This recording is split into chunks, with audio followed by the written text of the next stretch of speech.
Alors toi, c'est intéressant, tu me disais, là on discutait tout à l'heure, tu veux le rassemblement des souverainistes. Je voudrais signaler que dans la manif, pour la première fois, on avait 4 partis politiques souverainistes qui se sont exprimés, qu'on a invités. On en a invité d'autres, on invite tout le monde, nous. Hein. Mais on avait Génération Frexit, DLF, on avait Solidarité et Progrès et on avait VIA, la voix du peuple. Bah, je suis très heureux, plus les Patriotes bien sûr, qui organisent. Et toi, tu veux faire quoi pour le rassemblement des souverainistes? Si tu veux, moi je t'ai interviewé. Alors moi je suis plutôt de gauche au départ de ouais, bah, de toute façon, formation. Je suis proche des souverainistes, plutôt de République souveraine au départ.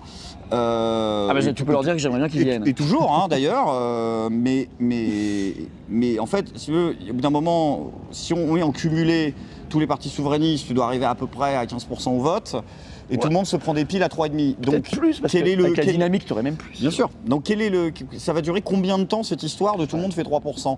Donc moi, ce qui est marrant, c'est que je t'ai reçu en interview, et il m'a dit, moi je veux faire l'alliance avec les autres. Mais Dupont-Aignan, il me dit la même chose.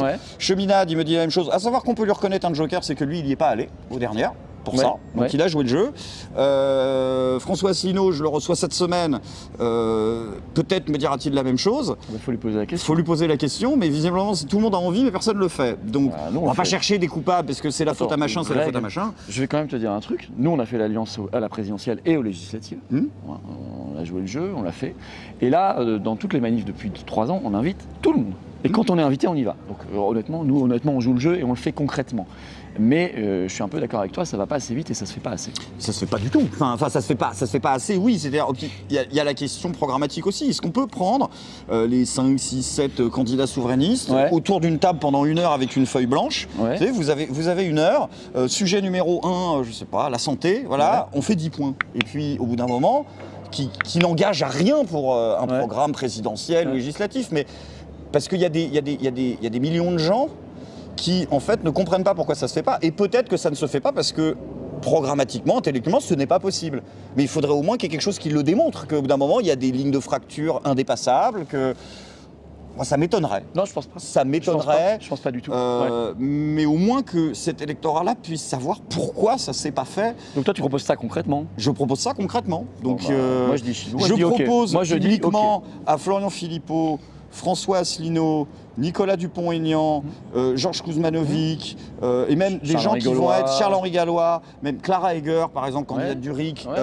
Tous les gens qui d'ailleurs se sentiraient, parce que d'autres gens peuvent revenir, capables de réfléchir à un exercice de programme, de réflexion commune, c'est-à-dire pas du débat, la dialectique, pour produire quelque chose de concret et qui, encore une fois, n'engage à rien du point de vue électoral. Mais je pense que ce serait salutaire pour ces millions de gens de voir les gens pour qui ils votent faire cet effort intellectuel de se dire, voilà, peut-être que sur un point, on est capable de mettre un peu d'eau dans l'autre vin et puis l'autre aussi pour arriver à quelque chose sans que tout le monde dise, oui, mais moi, ça fait 40 ans que je l'ai proposé. Parce que des fois, c'est un peu ça. Mais ça, en plus, on s'en fiche. Et on s'en fiche. Ce qui compte, c'est demain.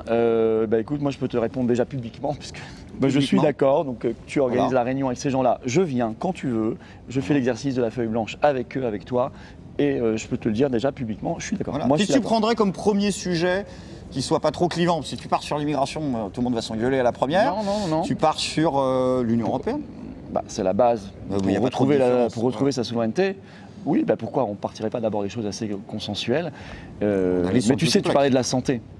On sort de 3 ans complètement dingo avec le covidisme, la destruction de l'hôpital, la privatisation déguisée. C'est pas mal qu'on en parle aussi, peut-être assez vite. Tu vois. Ça sera aussi faire le travail en amont, de regarder les programmes et de voir quels sont les points d'accrochage et comment est-ce qu'ils se négocient et comment est-ce que... Si on le fait, franchement, ça peut être vite réglé. Tu vois, quand je t'avais reçu, tu m'avais dit chiche de passer à une manif, je l'ai fait avec un peu de retard. Et tu as tenu ton engagement. Chiche de venir, en tout cas. Je le tiendrai de la même manière. Tu l'as dit. L'Union des souverainistes, Roland. Moi, j'ai répondu banco en direct à la proposition de Greg Tabibian. Je suis totalement d'accord. Vous savez que nous, on est pour l'Union des souverainistes, mais on l'a prouvé, on l'a fait aux législatives. Et je vous rappelle que dès les européennes de 2019, j'avais proposé une liste unique du Frexit à l'UPR. Et j'avais proposé de ne pas prendre la première place, de la laisser à son président. Mais il y avait eu un refus en face. J'espère qu'on sera plus intelligent en 2024. Je veux l'union des souverainistes. Je veux bien sûr qu'on fasse l'union avec l'UPR, notamment en 2024 aux européennes. C'est dit, vous m'avez entendu, c'est écrit, c'est évident. Je prendrai la tâche pour proposer. Et peut-être à d'autres aussi. Enfin, c'est évident. On va pas faire chacun une liste. On serait fous. On serait fous. Collectivement fous.